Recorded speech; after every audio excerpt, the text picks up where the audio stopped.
Whatley of Whatley Training LLC, another veteran of the Second Amendment rally. He comes up here every year to talk to us, and we're going to hear a little bit more from him as well. And you know, again, I want to a little outburst of mine earlier with some of the press that are present. I want to thank them again for being good sports about that, because this is about putting out a message and making sure that message is accurate. And although it is a Second Amendment celebration today, make no mistake about it, and I'm sure you all feel the way I do, is that the First Amendment is equally as important. It's something we got to recognize as being there as a tool for us, and an intellectual one. And we should exercise it, and I want to really thank them for being good sports and coming up here and dealing with my rant.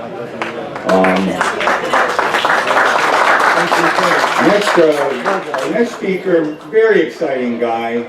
He's always got a tiny but exciting piece of his mind to share with everyone, and this year is no different. And I'd like you all to give a hand to Mr. Kirk Whatley.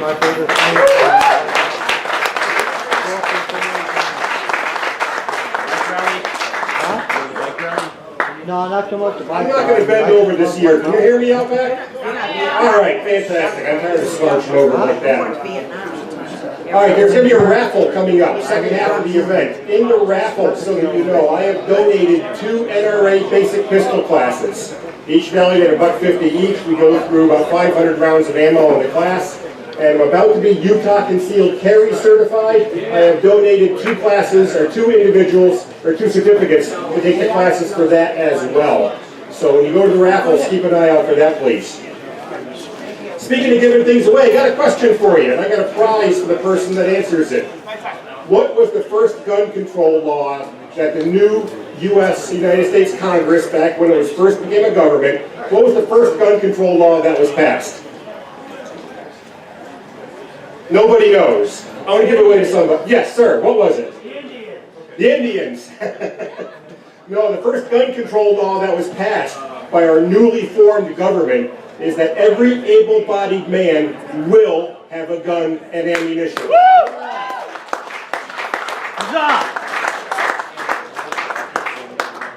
Then the Democrats came into power.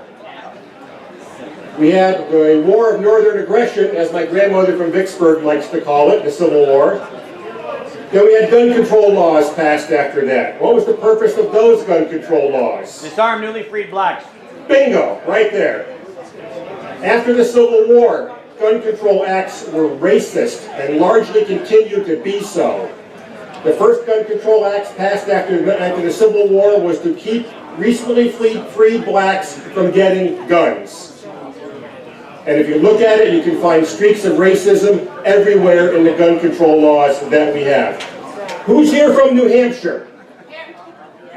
God bless New Hampshire, you are now constitutional carry. Anybody here from Maine? Well, Maine has joined New Hampshire. Maine is now constitutional carry. Vermont has always been constitutional carry for anybody. So hooray for Vermont as well. And here we are in Hiney-Whipped, Massachusetts. We can't even buy an AR right now because our Attorney General has reinterpreted the '94 assault weapons ban.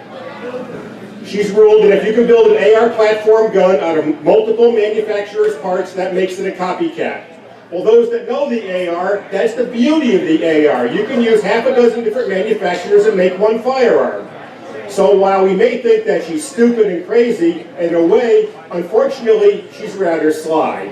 So we do need to vote her out. But that's really not what I'm here to talk about. I kind of just wanted to get those facts out there to begin with.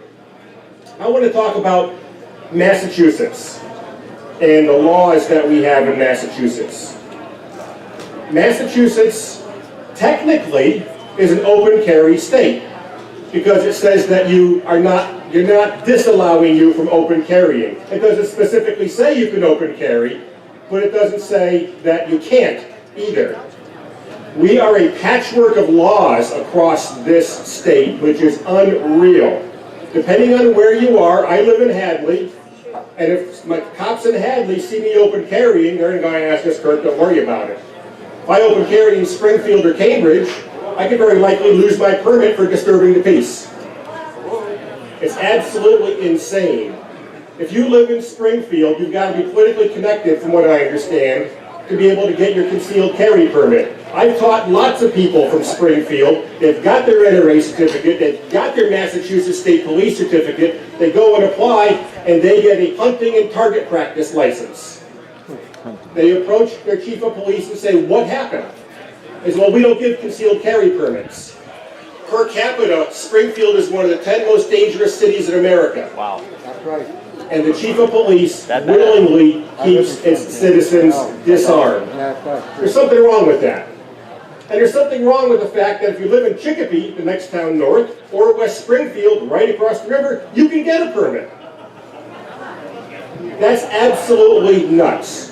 I understand the spirit of it because the local police should know who the local characters are, but it creates a nightmare for those people that want to carry concealed. And this is where I'm going to get into, is protecting yourself. We've all seen the recent events, the shooting at the baseball field during practice. We've got people that use vehicles.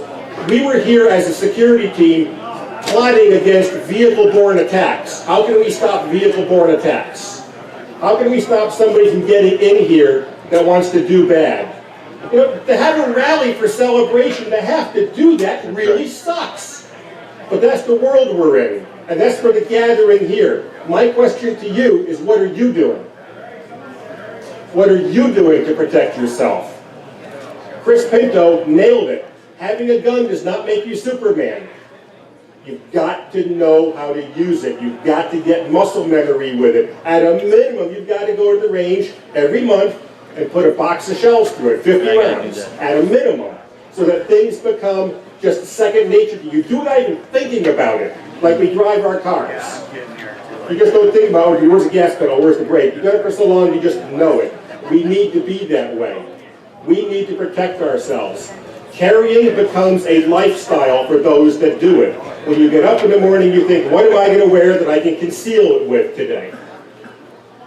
And that becomes a choice that all of us have to do when we take on the personal responsibility of protecting ourselves. Nationwide, the average response time for police to a 911 call is 10 minutes. 10, well. If I stood up here for 10 minutes, you'd probably get bored and go get lunch. But that's a hell of a long time for stuff to go south and go bad. That really is. And we've got anybody here from the hill towns in the area? Okay, we got somebody from the hill towns. All right. So the hill towns, a lot of hill towns have part-time police force. They're only covered maybe half the week. Well, what happens if something happens during that half the week that the police isn't there? We are our first line of defense. Now, having said that, I'm not a lawyer, and I'm going to say that right up front. But I've talked to many lawyers about this. There are some things about Massachusetts law that we need to be aware of as citizens, law-abiding, concealed carry citizens. The first is the criminals have all the rights. Just know that going into it. If you are going to pull your firearm in self-defense, that is the exact same thing as shooting somebody in this state. If you're going to pull it, you damn well better use it. And if you're not going to use it, don't pull it. Excuse me. Another aspect of it is castle doctrine. Castle doctrine is an extraordinarily gray area in Massachusetts. I've talked to lawyers by the dozens about this. I've talked to cops about this. What is expected in Massachusetts is that if someone with ill intent breaks into your home, and this is when it goes to a jury, this is where the jury gets involved, and you have a viable means to escape your house, and you don't use it, and you choose to engage the criminal, you will more than likely be found guilty of some charge. In your own house. In your own house. That's what the lawyers and the cops are telling me. So we need to be aware of that. This state favors the criminal unbelievably. So if you have a means to it, the only time you can use deadly force in Massachusetts is if your life or the life of a loved one and pets are not included in this, are under the threat of immediate physical harm, potentially death. And it's got to pass the reasonable person test. The reasonable person test being, would anyone else in your situation have come to the exact same conclusion? That's what the juries are charged with deciding. And juries in Massachusetts, and everybody I've talked to, really don't like personal protection firearms being used. I'm a big guy. I'm 6'5", 260 pounds. I've also been told that in order for me to use a firearm in self-defense, I either have to be shot first or getting beat so bad that I have a reasonable expectation that I'm going to die. And that anybody else getting their butt beat as hard as mine is would come to the same conclusion. Then, and only then, can I use my sidearm for self-defense.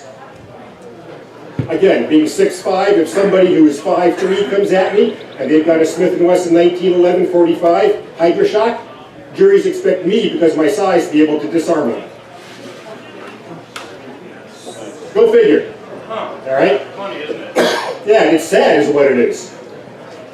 So when you go anywhere, be aware. I've got some handouts in the back there. I've only got about half a dozen left right now from Goal. It's got all the Massachusetts laws in it, except for the new one by Maura Healy, banning the AR-15s. You've got to know the law, read up on it. You can buy the booklet on the Goal website. Practice, practice, practice. You've got to get out there, you owe it to yourself, and if you ever go to a trial, it may come up that you go out there once a year and you shoot a box of ammo and you go back home. That may come back to get you. So definitely practice. I addressed this last year also, and they're doing it down there with the first time shoot. We know that we're right. The facts are on our side. The statistics are on our side. Everything is on our side. Criminals prefer unarmed victims. That is just a given. On my website, on my Facebook page, I'm posting every day a good guy with a gun stopping a bad guy with a gun. And it's great. We're the choir. We're all singing to ourselves. Yeah, that's great. I challenged everybody last year. I'm going to challenge you again this year. Bring a friend next year. Bring a friend who may be, not sure about it. Let them hear what people have to say. Bring a friend to the range. That's right. You've got to do things like this. Don't hand them a 12 gauge with a turkey load. Hand them a 22. Let them shoot a little 22. In my class, I use shoot and see targets. Students get immediate feedback. They hear a bang, they see a change of color on the target. They like that. That's a lot of fun. Grab some shoot and see targets and bring friends out. We've got to grow our numbers. Yep. We've got to grow our numbers so that we can protect ourselves. So that we can be out there and be law-abiding gun owners, which we are, and we don't have to hide the fact that we are. I got a quick question. How many of you hide the fact from some of your friends that you're a gun owner? Okay, a couple of hands go up. Okay, anybody out there blatantly tell their friends they're a gun owner? Okay, some of them go up there. The rest of us are kind of in between. We've all got friends that knew that if we were a gun owner, they probably wouldn't want to be friends with us anymore, which may not be a bad thing. I don't get invited to parties because I always carry. That's fine by me. You know, if something bad happened there, no one's there to protect them. It is the safest party. If someone's there, yes, don't drink, just have fun. Anyway, my point is become familiar with the Massachusetts laws. They're an absolute mess, but know your rights. The last thing that we want to do is do what we think is exercising our rights and have us get turned into the bad guy and makes all of us look bad. Because when I go out there, I represent you and millions of law-abiding gun owners, and each one of you represent everybody here and me and millions of other law-abiding gun owners. We're good people. We follow the law. We're lawful. We need to grow our numbers, and we need to get people involved to grow these numbers and to see this also. So with that, I'm not going to take a lot of time. I'm going to turn it back over to Dave. Please, at the raffles, take a look at the classes that I'm donating there as well. And if anybody wants, I've got the handouts for the mass laws in the back as well. So we can talk about that as well. But thank you for coming out. Bring a friend next year. Absolutely, okay? Just a look at the ring.